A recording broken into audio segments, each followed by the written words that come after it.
রবীন্দ্রনাথ ঠাকুর, কাজী নজরুল ইসলামের বাংলায় তৃণমূল সরকারের আমলে বেশ কিছু নতুন ভাষার আবিষ্কার হয়েছে। তার মধ্যে একটি হলো থ্রেড কালচার। বিগত বেশ কিছু বছর ধরে আমরা দেখতে পাচ্ছি প্রত্যেকটা প্রতিষ্ঠানে এই থ্রেড কালচার বর্তমান।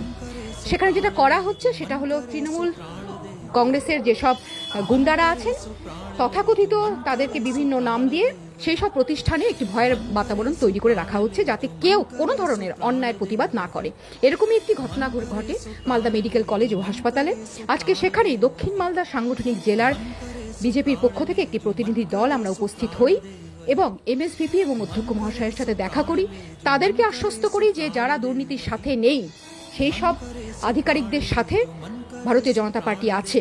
তবে যেসব উচ্চপদস্থ আধিকারিকরা এই থ্রেড কালচারকে আশ্রয় দিচ্ছে তাদের বিরুদ্ধে ভারতীয় জনতা পার্টির এই লড়াই